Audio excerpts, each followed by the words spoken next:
안녕하세요. 결혼 한 번 잘못했다가 이혼하게 된 이야기, 뭐가 자랑이라고 이렇게 사연까지 보내나 싶으신 분들도 당연히 계실 거라 생각해요. 대나무밭에서 임금님 귀는 당나귀 귀라고 외치듯 그냥 누가 되었든 간에 상관없으니 저 혼자 한탄이라도 해볼 생각으로 이렇게 사연을 적게 되었습니다. 결혼을 하면 고부 갈등은 어떻게 보면 당연히 따라오는 거라 생각했습니다. 서로 평생을 다르게 살아온 두 사람이 결혼을 하고 두 집안이 한 식구가 되는 건데 어떻게 하나같이 다 마음이 맞을 수가 있겠나요? 장서 갈등이라는 말도 있듯이 제가 시어머니와의 문제로 골머리를 썩는 만큼 남편 또한 저희 친정어머니가 이해가 되지 않는 부분이 있을 거라고 생각했습니다.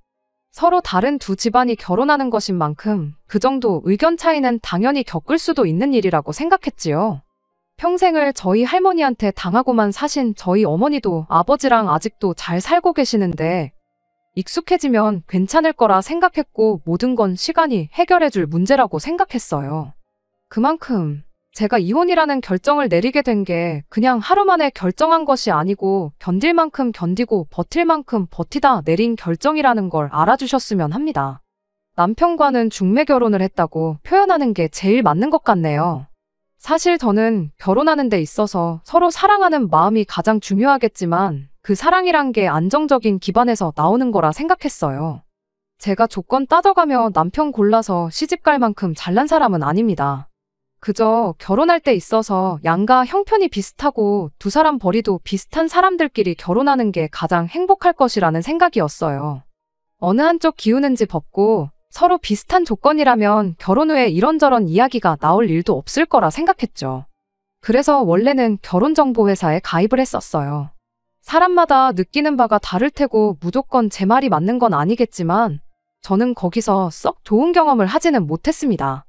뭐랄까, 남자는 한 살이라도 어리고 이쁜 여자를 찾는 거고 여자는 한 푼이라도 더 벌고 이왕이면 명예까지 있는 그런 남자를 찾는 거라는 걸 기본 전제로 깔고 있는 것처럼 느껴졌거든요. 사람 욕심이란 게 있는 법이고 아마 다른 소개받는 분들도 회사에 요청한 게 있으니 매칭 자체가 그렇게 되었을 수도 있다고 생각합니다. 무작정 회사가 잘못한 거라고 말할 수는 없는 노릇이었죠. 다만 저는 단지 저랑 비슷한 형편의 사람을 만나고 싶었을 뿐인데 계속해서 제 나이를 가지고 어떨 때는 제 직업을 가지고 절대로 비슷한 조건을 가진 사람이 저를 만나고 싶어 하지 않을 거라며 계속 M1 사람들만 소개를 시켜주곤 했어요. 결국 그렇게 결혼정보회사에서 남자를 소개받는 건 포기하고 저희 부모님 인맥들 아름아름해서 그렇게 사람들을 소개받다가 남편을 처음 만나게 되었습니다. 서로 비슷한 조건을 가지고 있다는 걸 떠나서 남편하고의 만남 자체가 굉장히 즐거웠어요. 조건만 맞아도 감지덕지였을 텐데 성격이나 취향까지 비슷했으니 더할 나위 없이 좋았죠. 남편 또한 저와 몇 번 만나면서 어렴풋이 저랑 결혼을 하겠구나 싶은 생각이 들었답니다. 두 사람 마음이 맞으니 연애 시작하고 결혼 이야기까지 나오는데도 그렇게 오랜 시간이 걸리지 않았어요. 말씀드렸다시피 양가 형편도 비슷했고 두 사람 벌이도 비슷했다 보니 나름 저 스스로가 이 결혼에 확신을 가지고 있었습니다. 그렇게 연애 시작하고 얼마 지나지 않아서 양가 부모님께 서로를 소개를 시키게 되었습니다. 저도 저였지만 당시 남편이 나이가 조금 있었다 보니 시댁에서는 하루라도 빨리 결혼을 시키고 싶어하는 눈치였습니다. 그런데 자꾸 언제쯤 날짜를 잡아야 하나, 언제가 좋겠나 하면서 눈치를 보는 게 저도 빨리 결혼을 하고 싶어하는 건가 떠본다기보단 무언가 다른 눈치를 보는 느낌이 들었습니다. 그리고 제 예상이 맞았어요. 아니나 다를까 시부모님이 솔직히 말할 게 하나 있다면서 신우 이야기를 꺼내왔습니다. 남편 위로 2살 많은 신우가 있는데 신우는 그때까지도 결혼을 안 하고 시부모님 가게 일을 도우며 함께 살고 있었어요. 그리고 두 분이 남편과 저희 결혼을 이야기하면서 다른 사람이 아니고 그런 신우 눈치를 봤던 겁니다. 처음엔 신우가 저희가 뭘 하던 말던 별로 관심 없다는 눈치로 저희가 거실에서 자리 깔고 앉아 이야기 나누는 동안 혼자 자기 할 일 하면서 돌아다니고 있었거든요. 그런데 시부모님 입에서 결혼은 언제쯤 시키는 게 좋으려나 하는 한마디가 나오자마자 이쪽엔 관심도 안 주던 신우가 갑자기 돌변해서는 저희 쪽으로 성큼성큼 다가오기 시작했어요. 그러더니 시선은 저한테 고정을 해서는 시부모님께 한마디 하더군요. 절대 나보다 동생 먼저 결혼시킬 생각은 하지 말라고. 찬물도 위아래가 있고 모든 일에는 순서가 있는 거 알지 않느냐며 시부모님께 한 소리를 하고 가더라고요. 말은 시부모님께 하고 있지만 그 소리는 저한테 하는 경고나 마찬가지였어요. 신우가 저러고 방으로 휙 들어가 버리니 시부모님이 쩔쩔매면서 제 눈치를 보기 시작했어요. 신우는 당신들이 잘 이야기해 볼 테니 걱정하지 말고 계획대로 결혼 준비를 시작하라고 하셨죠. 어차피 저희가 연애를 시작한 지 그렇게 오랜 시간이 지난 게 아니었다 보니 결혼 날짜를 잡는 데 있어서 서두를 필요는 없었습니다. 신우가 저러는 꼴을 보니 괜히 결혼이라도 먼저 했다가 평생 좋게 지내기는 글렀다 싶어서 1년 정도는 더 연애를 해도 괜찮겠다고 남편한테 말했었는데 남편이 한다는 소리가 누나가 결혼할 사람이 있는 것도 아니고 그렇다고 해서 만나는 사람이 있는 것도 아니라고 하더라고요. 그때는 정말 눈앞이 깜깜했습니다. 시부모님이 신우 눈치를 그 정도로 보는 걸로 봐서는 어떻게든 저희가 결혼 먼저 할 수 있게 해준다고 말은 그렇게 했지만 그 길이 쉽지만은 않을 것 같아 보였거든요. 아니나 다를까 친정 부모님도 이 이야기를 듣더니 굉장히 불쾌해하셨어요. 모든 일에는 때가 있는 법인데 누나 되는 사람이 당연히 양보를 해야지 자기 때문에 동생 혼사길까지 막고 있는 게 말이나 되냐면서 괜히 저러다 결혼이 엎어지기라도 하면 우리 딸 그러니까 저는 저대로 시간 낭비만 하고 나이는 나이대로 한 살 더 먹고 노처녀가 괜히 되는 거겠냐고 남자 하나 잘못 만나서 팔자 꼬이면 문제없이 멀쩡한 사람도 그렇게 되는 거다 하면서 굉장히 기분 나빠하셨어요. 남편이 저희 부모님께 절대로 그런 일이 생기게 두지는 않겠다고 이번엔 자기도 나서서 누나가 저희 결혼하는 데 있어서 깽판 치는 일 없게 하겠다고 또 약속을 했습니다. 그 후로 며칠 지나서 이번엔 신우를 빼고 시부모님을 따로 만나는 일이 있었어요. 그때 조금 안심이 되었던 게 시부모님 또한 신우 때문에 저희들 결혼을 늦추고 싶은 생각이 없다고 말을 하셨거든요.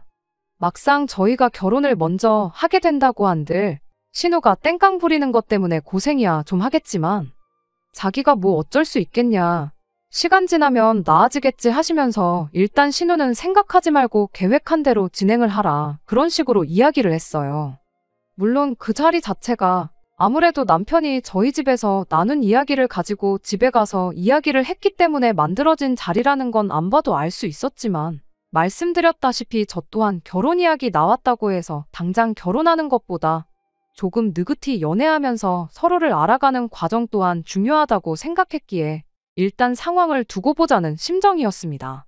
그리고 만약에 결혼할 때가 와서 신우 때문에 문제가 생기게 된다면 그땐 시부모님이 제안했던 것처럼 신우는 아예 무시해버리고 그냥 결혼식을 올려버릴 생각이었어요. 그런데 막상 신우도 이번엔 남편이 진짜로 자기는 상관 안 하고 결혼을 하겠다 작심을 한 걸 어렴풋이 눈치를 챘던 건지 양가 부모님께 서로를 인사시킨 뒤 1년이 지나지 않은 시점에 가족들 앞에 결혼 소식을 전해왔습니다. 신우가 한참을 연애도 안 하고 혼자 지내면서 있었기에 갑작스런 결혼 소식에 남편도 시부모님도 다들 놀랐다고 하네요. 그리고 덕분에 동생 혼사길도 망치지 않게 돼서 정말 다행이라며 시부모님이 엄청 기뻐하셨답니다. 결혼할 사람이 생겨서 신우도 마음에 여유가 생겼던 건지 아예 저를 이미 올케처럼 여기는 듯 싶었어요. 가족들한테 결혼할 상대방을 인사시키는 그 자리에 저까지 불러냈거든요. 제가 거길 왜 가야 하나 싶으면서도 그래도 불렀는데 가야지 싶어서 약속 장소로 향했습니다. 남편과 시부모님이 먼저 자리에 도착해 있었고 그리고 나서 제가 도착을 했고요. 주인공인 신우가 결혼할 상대방을 데리고 가게 안으로 들어왔는데 저도 그랬겠지만 자리에 있던 모든 사람들 표정이 약간 얼이 빠진 모습이었습니다. 신우가 결혼 상대라고 데리고 온 사람이 외국인이었거든요. 키도 거의 190은 되어 보였고 덩치도 엄청 좋았어요. 연갈색 머리가 듬성듬성 섞인 금발에 수염까지 덥수룩한 게 약간 어딘가 군인 같다는 인상도 받았어요. 자신을 미국에서 왔다고 소개한 그 사람은 처음 한국에 원어민 강사 일을 하려고 들어왔다가 본격적으로 학원 사업을 하면 좋겠다 싶어 그렇게 한국에 눌러앉게 되었다며 자신을 소개했습니다. 어설프긴 하지만 의사소통이 문제없이 가능할 만큼 한국말에도 능통한 사람이었습니다. 약간 험상궂다고 표현해도 어색한 점 하나 없는 첫 인상이었지만 나름 한국말로 농담도 하면서 대화를 주도적으로 이끌어 나가려고 하는 게 인상과는 다르게 노력도 많이 하고 부침성도 좋은 사람이구나 싶었어요. 내심 시부모님도 신우가 혹시 어디서 개차반 같은 사람을 데려와서 결혼하겠다고 드는 건 줄 알고 걱정하셨던 것 같은데 데려온 상대가 금갈색 머리 외국인인 부분에 대해서는 조금 당황스러워 보이긴 했지만 몇 마디 나눠보고 이내 마음에 들어하는 듯한 눈치셨습니다. 외국인이지만 어느 정도 의사소통도 되고 학원 사업을 준비 중이라니 능력도 있는 사람처럼 보였을 테니까요. 그런데 이야기를 나누다 보니 결혼은 신우 혼자만의 생각이었다는 걸 알게 되었어요. 문화가 다른 만큼 생각하는 것도 다르긴 다르구나 싶었던 게 그 사람은 당장 결혼을 하겠다는 게 아니고 일단 신우랑 같이 동거를 할 생각이라는 말을 전해왔지요. 그건 좀 충격적이었네요. 결과적으론 신우가 결혼식을 올리지 않는다는 소리나 마찬가지였는데 그 상황에 신우가 과연 동생보다 먼저 하겠다는 그 결혼 순서를 양보를 해주겠나 싶었거든요. 그날 자리가 거의 끝나갈 때까지 저와 남편의 결혼에 대해선 그 누구도 입을 열지 않았어요. 그런데 저는 그 자리에서 신우건 시부모님이건 확실한 대답을 듣고 싶었죠. 가만히 있었다간 그냥 흐지부지 넘어갈 것 같아서 저희들 결혼은 어떻게 되는 거냐고 제가 먼저 말을 꺼냈습니다. 시부모님 표정이 괜히 신우 심기를 건드릴 것까지 있느냐 하는 표정이었는데 예상외로 신우가 먼저 결혼식 순서가 뭐가 중요하겠냐며 이젠 그런 거 상관없다고 알아서 하라고 한마디 하고 말더라고요. 그래서 내친 김에 저희도 그럼 그렇게 알고 결혼식 날짜부터 잡겠다고 이야기하고 자리는 좋게 좋게 마무리가 되었지요. 애초에 온 가족이 신우 하나 때문에 쩔쩔매고 눈치를 보고 살고 있다는 게 문제였는데 그때까지만 해도 저는 그냥 신우 결혼 문제만 해결하면 저희들 결혼 생활에 아무런 문제가 없겠다고 생각했던 게 저의 오산이었습니다. 결혼은 둘이서만 하는 게 아니고 서로 다른 두 집안이 한 가족이 되는 거라는 걸 생각도 안 하고 있던 저의 어리석음이었죠. 아무튼 그 자리가 있은 뒤 몇 주 지나지 않아 신우가 시댁에서 나와 그 남자와 동거를 시작했어요. 그리고 저희는 그로부터 반년이 지나 결혼식을 올리게 되었고요. 우락부락한 생김새와는 다르게 부침성이 좋은 사람이라 이따금씩 저희 부부를 집으로 초대해 같이 시간도 보내고 그랬습니다. 까탈스러운 성격이라고 생각했던 신우도 마음에 여유가 생겨서 그런 건지 같이 시간 보낼 때만큼은 세상에 이렇게 착한 사람이 있나 싶을 정도로 저희를 챙겨줬어요. 그 사람이 말하기를 한국 음식은 좋아라 하는데 술, 그러니까 소주만큼은 아무리 마셔봐도 이게 무슨 맛인지 모르겠다며 항상 저희 올 때마다 한 병에 몇십만 원씩 하는 양주를 준비해서는 그걸 몇 병씩 마시고 그랬습니다. 남편이 술을 좀 좋아라 하던 편이다 보니 누나 덕분에 양주를 종류별로 다 먹어본다며 좋아했어요. 둘이 사는 집이 넓지는 않았지만 나름 아기자기하게 잘 꾸며놓고 살고 있었고 미국 문화인지 뭔지 모르지만 저희를 집에 초대할 때마다 저희 생각나서 샀다며 뭘 그렇게 뜬금없는 선물도 주고 그랬습니다. 그때는 마냥 그 사람이 사업을 준비 중이라 하더니 여유도 있고 씀씀이도 큰 편이구나 그렇게 생각을 하고 있었는데 사실은 그런 게 아니었습니다. 신우가 그렇게 동거를 시작한 지 1년 반, 저희 결혼 생활이 1년이 넘어가는 시점부터 해서 상상도 못한 사실들을 속속들이 알게 되었고 나중에 가서는 경악을 금치 못할 사태까지 터져버리게 되었거든요. 그렇게 긴 시간도 아닌데 세상 사이 좋아 보이던 신우와 그 남자가 시간이 흐르면서 점점 사이도 안 좋아지기 시작했던 게 문제였어요. 사실 저는 어느 정도 이런 날이 올 수도 있겠구나 예상은 하고 있었어요. 남자는 동거 이야기를 꺼냈는데 신우는 결혼을 생각하고 있었잖아요. 둘이 목표하는 바가 달랐다 보니 누가 먼저든 간에 언제쯤부터는 불협화음이 생기진 않을까 그런 생각이 들었거든요. 그런데 진짜 문제는 결혼과 동거에서 나오는 의견 차이 같은 사소한 게 아니었어요. 언젠가부터 두 사람이 저희를 집으로 초대하는 수가 부쩍 줄어들게 되었고 시간이 지남에 따라 만나기는커녕 아예 연락조차 자주 할 일이 없어졌습니다. 남편은 본격적으로 사업을 시작하려는가 보다고 바쁘니까 그럴 수도 있지 않냐며 대수롭지 않게 넘기는 눈치였는데 저는 내심 걱정이 되었어요. 아니나 다를까 하루는 난데없이 신우가 저희 집에 찾아온 날이 있었어요. 연락도 없이 초인종부터 누르는 게 왠지 느낌이 쎄하더라고요. 웬일로 연락도 없이 오셨느냐 물으니 신우가 지금 그 남자랑 싸워서 당장 갈 곳이 없어서 찾아온 거라고 하는 겁니다. 알고 보니 그 근래 들어서 둘이 다툼이 잦았었나 봐요. 신우는 끝까지 그 이유를 설명해주지 않았고 다만 당장 갈 곳이 없으니까 하루만 신세를 지겠다는 말뿐이었지요. 하루 정도는 신세 지는 거 문제는 아니지만 왜 더 가까운 시댁을 두고 우리 집을 찾아온 건가 싶었어요.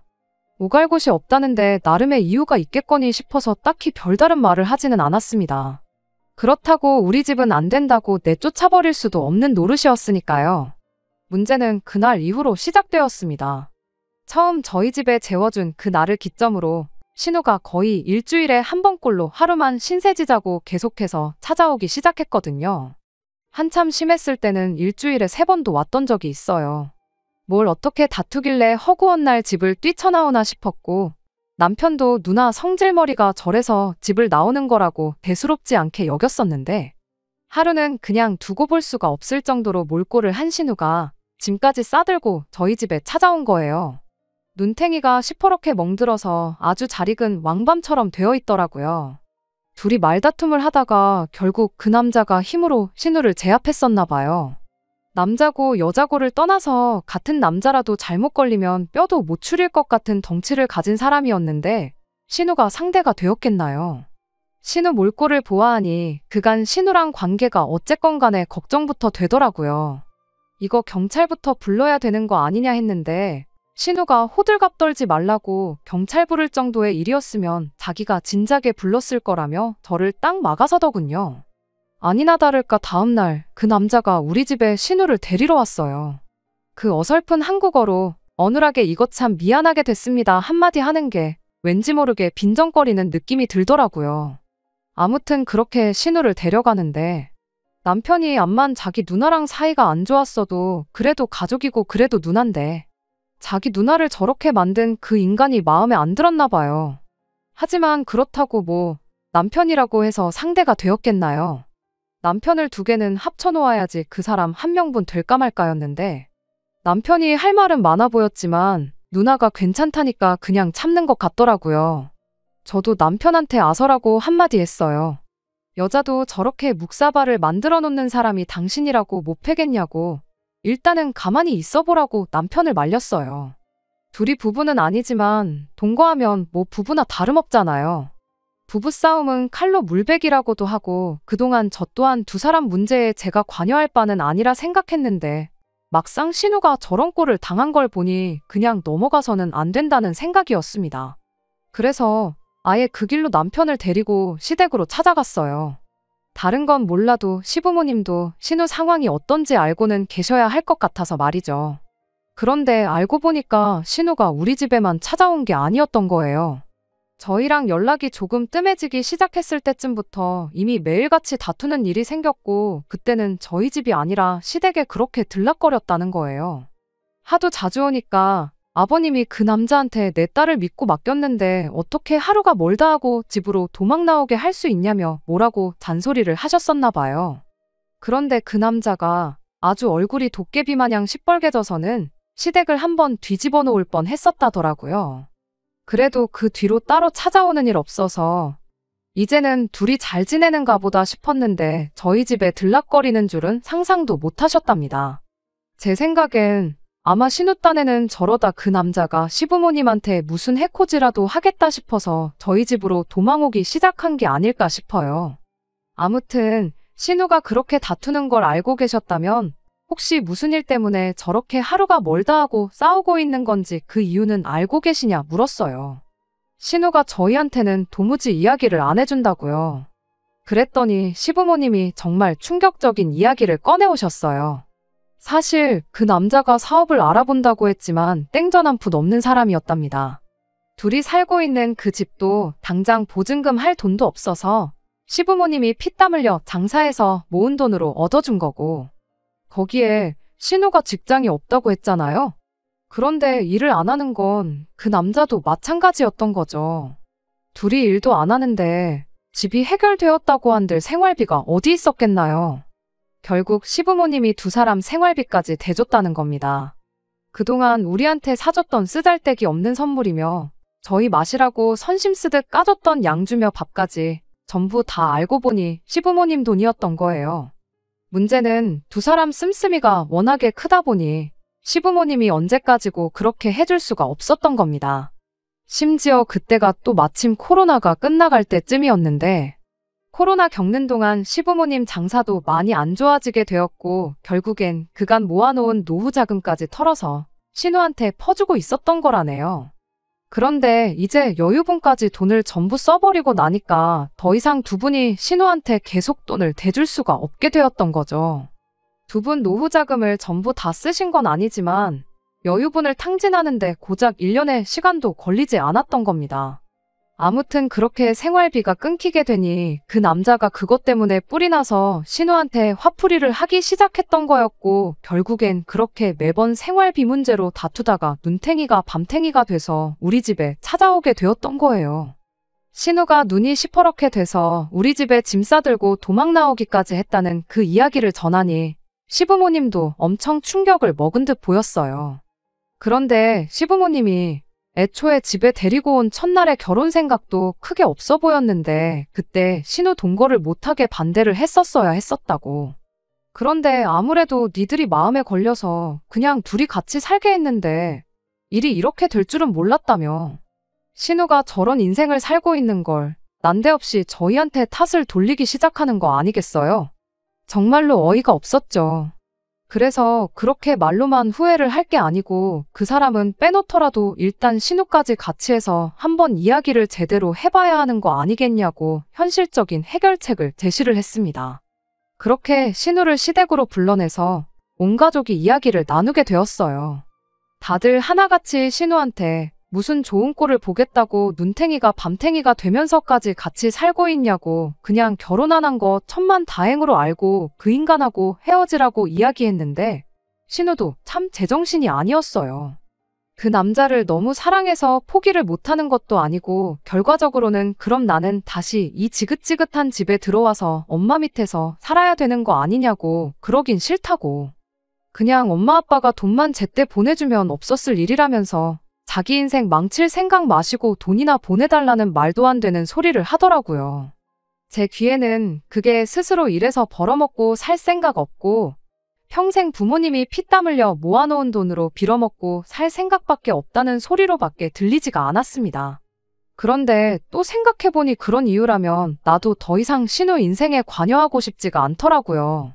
저는 한 가족으로서 진심으로 신우를 걱정해준 건데 신우는 그냥 부모 돈으로 편하게 먹고 살고 싶다는 소리를 하고 있으니 말이에요.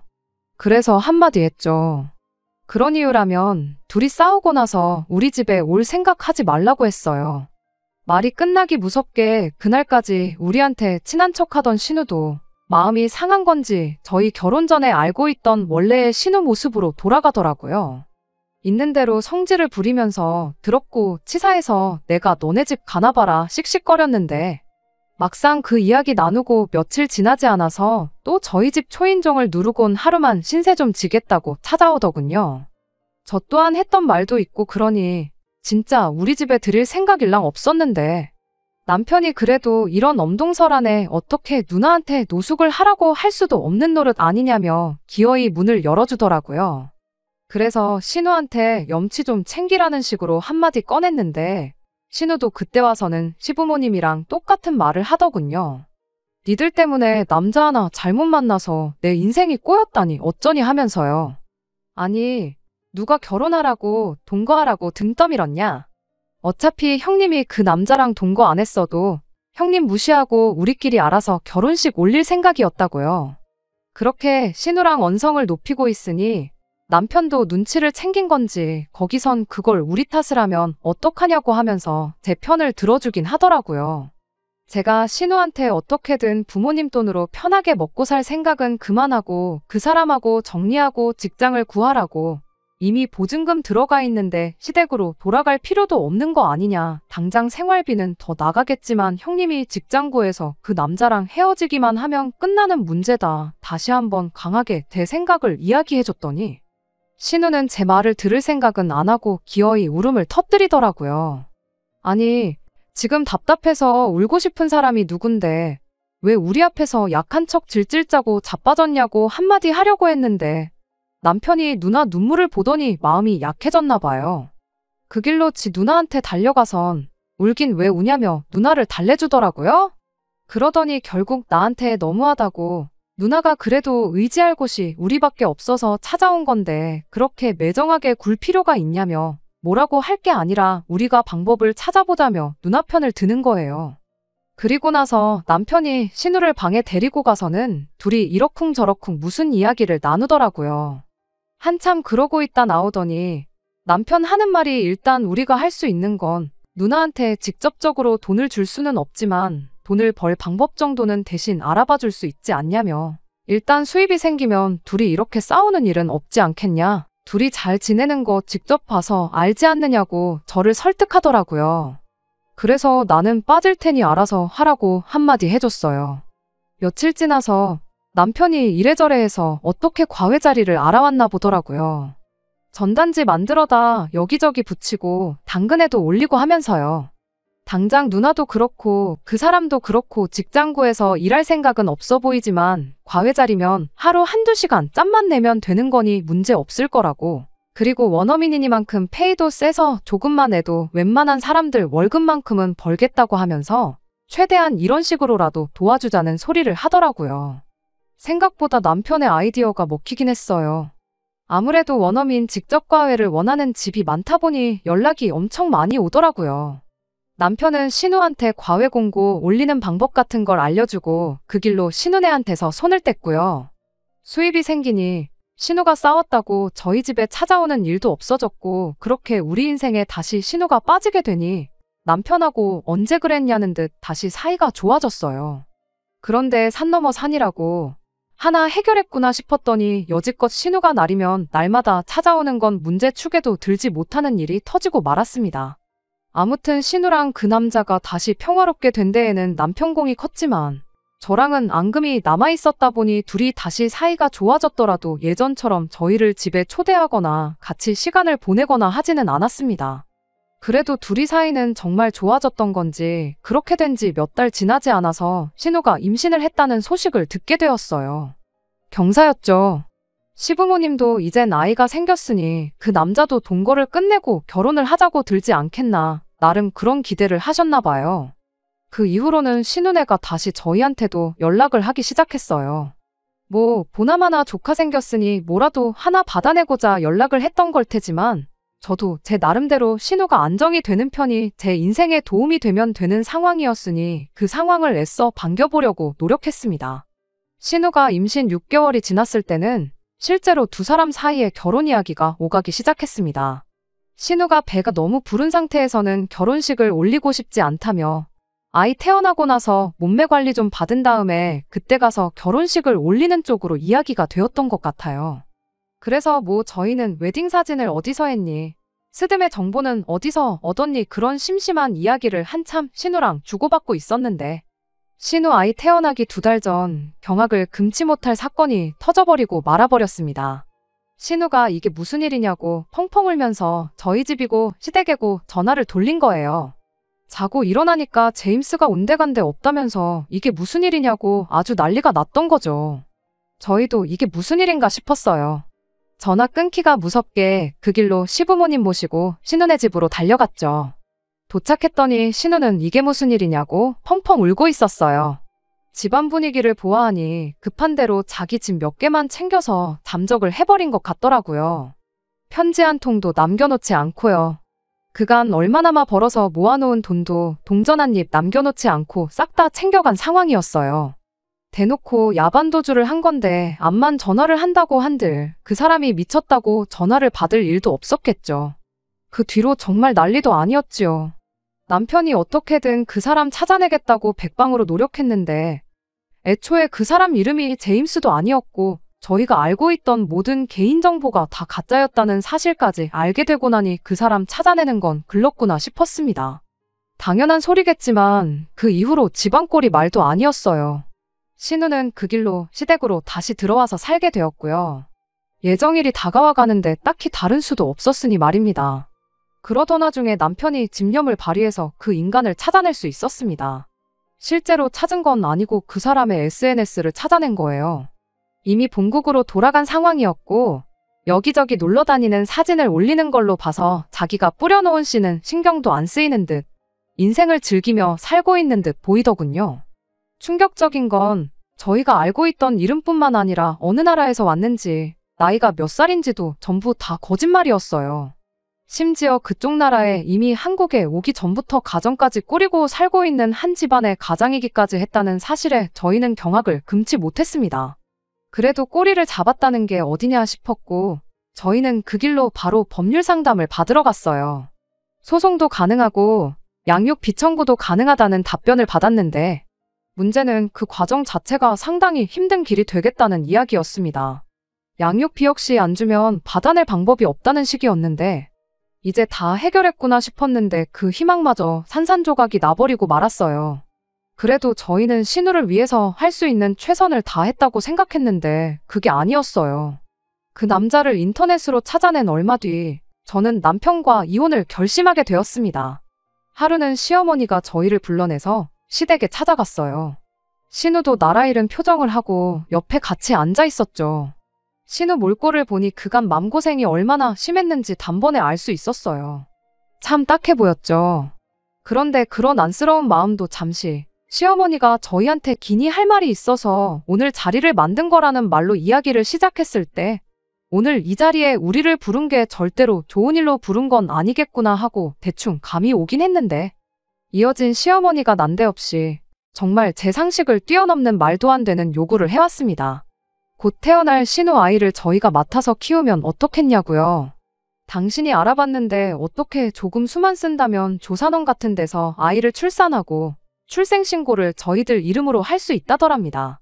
신우가 그 자식하고 결혼한 사이가 아닌 게 천만다행이지 않냐며 서류상으로 아무 문제가 없는 상황이니 저희가 태어날 신우 아이만 거둬주기만 하면 신우는 아무 걱정 없이 새 출발을 할 수 있다는 거예요.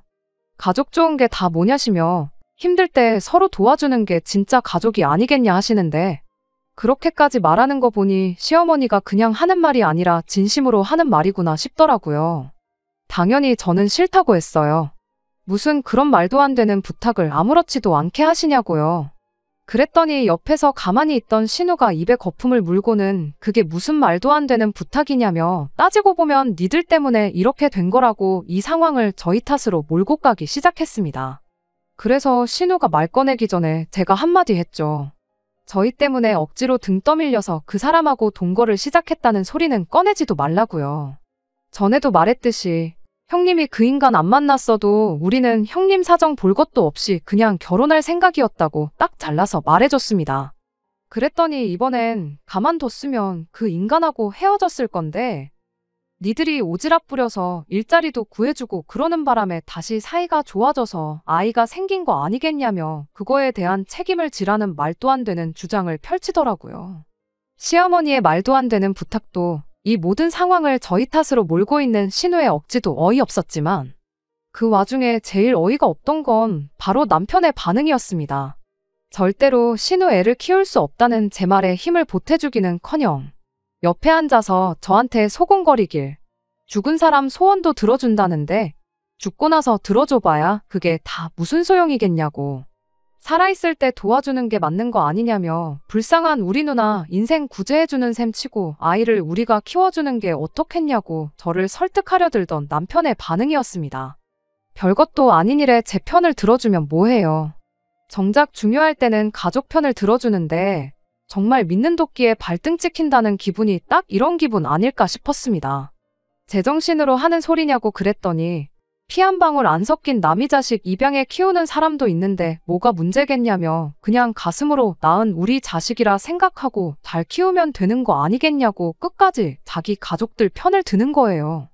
거절해봐야 이 인간들한테 피도 눈물도 없다고 평생 원망이나 받을 텐데 더 이상 제가 이 인간들하고 한 가족으로 있어야 할 이유가 뭐가 있나 싶었어요. 그래서 저는 그 자리에서 이혼 이야기를 꺼냈습니다. 이혼 이야기에 이 인간들이 겁먹고 신우 애 키워달라는 말을 철회한다 하더라도 저는 어쨌든 제가 발을 담그고 있는 이 집구석이 똥통이라는 걸 깨달았기에 이 발언을 철회할 생각은 전혀 없었어요.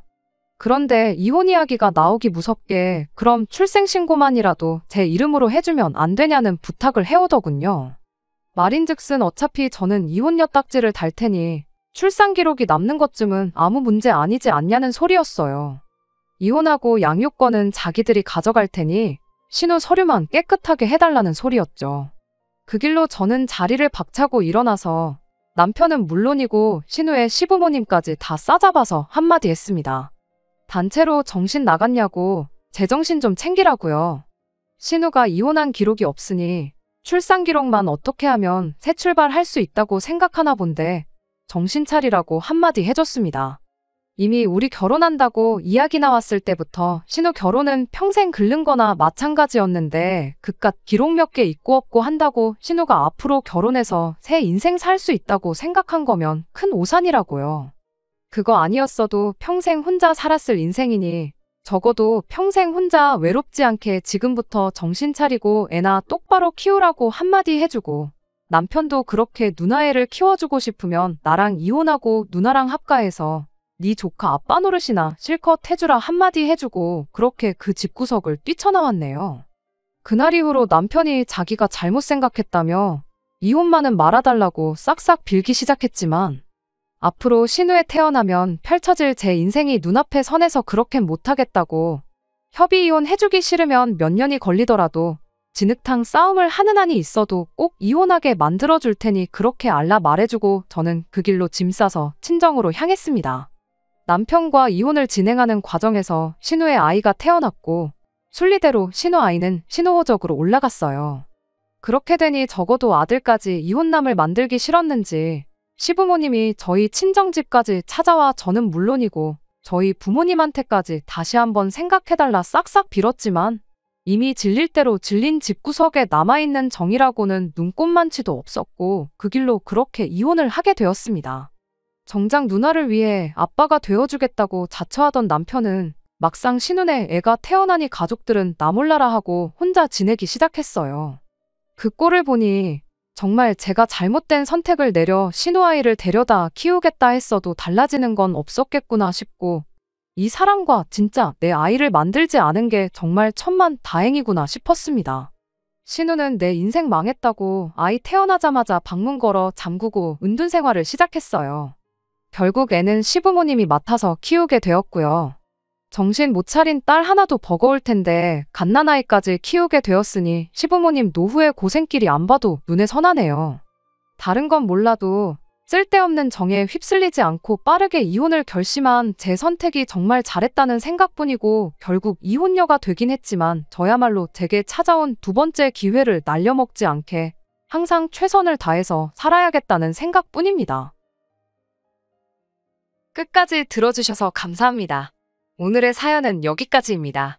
구독과 좋아요, 알람 설정 부탁드리고 더 좋은 사연으로 다시 찾아뵙겠습니다. 감사합니다.